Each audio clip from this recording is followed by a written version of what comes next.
ഇപ്പോൾ ഇവിടെ നടന്നുകൊണ്ടിരിക്കുന്നതെന്ന് പറഞ്ഞാൽ കഞ്ചാവ് വേട്ടയാണ്. കഞ്ചാവ് വേട്ടയാണോ നമ്മുടെ ഒരു പ്രധാനപ്പെട്ട വിഷയം ഈ സംസ്ഥാനത്തെ? ഷൈൻ ടോം ചാക്കോയുടെ കേസ് വളരെ സീരിയസാണ്. കാരണം വിൻസി എന്താ പറഞ്ഞത്? ഒരു വൈറ്റ് പൗഡർ തുപ്പുന്നത് കണ്ടു എന്നാണ് പറഞ്ഞത്.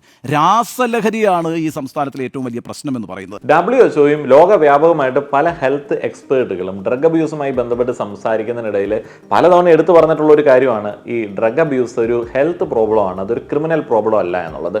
ഇതിനൊരു ക്രിമിനൽ പ്രോബ്ലമായിട്ട് കൺസിഡർ ചെയ്യുമ്പോൾ സംഭവിക്കുന്നത് സമൂഹത്തിൽ വീണ്ടും അവർ ഒറ്റപ്പെടും എന്നുള്ളതാണ്. എന്തുകൊണ്ടാണ് ഡ്രഗ് അബ്യൂസിലേക്ക് വരുന്നത് പല ആളുകളും, എന്തുകൊണ്ടാണ് അവർക്ക് അഡിക്ഷനിൽ നിന്ന് മാറാനായിട്ട് പറ്റാത്തത് എന്നുള്ളത് പഠിക്കുന്ന സമയത്ത് അവരുടെയൊക്കെ മാനസിക ആരോഗ്യത്തിൽ കാര്യമായിട്ടുള്ള പ്രശ്നങ്ങളുണ്ട്. വീണ്ടും ഒറ്റപ്പെടുത്തുന്നത് വഴി, അവരെ കുറ്റക്കാരായിട്ട് ചിത്രീകരിക്കുന്നത് വഴി, അവരുടെ തൊഴിലവസരങ്ങൾ, അവരുടെ സമൂഹത്തിൽ ഇടപെടാനായിട്ടുള്ള സാധ്യതകളെ അടയ്ക്കുന്നത് വഴി നിങ്ങൾക്ക് അവരെ ഒരിക്കലും മാറ്റിയെടുക്കാനായിട്ട് പറ്റത്തില്ല. വീണ്ടും അവർ കടുത്ത മാനസിക സംഘർഷത്തിലേക്ക് പോവുകയും അവർ അതിലും കൂടുതൽ ലഹരി റിസ്ക് എടുത്ത് ഉപയോഗിക്കാനായിട്ട് നിർബന്ധിതരാവുകയും ചെയ്യും. സാമൂഹ്യ പ്രതിബദ്ധത എന്ന് പറയുന്ന കാര്യം പണിഷ്മെന്റുകളിൽ മാത്രം കാണിക്കുന്ന, ആളുകളെ പണിഷ് ചെയ്യുന്നതിൽ മാത്രം കാണിക്കുന്ന ഒരു കൂട്ടം ആളുകളുണ്ട്. തൂക്കിക്കൊല്ല്, വെട്ടിക്കളയ്, അതേപോലെ തന്നെ അവന്റെ തൊഴിലവസരങ്ങൾ നശിപ്പിക്കുക, അവനെ നാടുകടത്ത് എന്നൊക്കെ പറയുന്ന ഒരു കൂട്ടം ആളുകളുണ്ട്. അവരുടെ സാമൂഹ്യ പ്രതിബദ്ധത എന്ന് പറയുന്നത് പണിഷ് ചെയ്യുന്ന കാര്യത്തിലാണ്. ഈ പണിഷ്മെന്റ് ചെയ്തിട്ട് നിങ്ങളുടെ കുട്ടികൾ പോലും നന്നാവത്തില്ല എന്നുള്ളത് കാലങ്ങൾ തെളിയിച്ച ഒരു കാര്യമാണ്. കുഞ്ഞിലെ തൊട്ട് കാലങ്ങളായിട്ട് അനുഭവിക്കുന്ന തല്ലു വാങ്ങുന്ന കുട്ടി നന്നായിട്ടുള്ള ചരിത്രം വളരെ കുറവാണ്.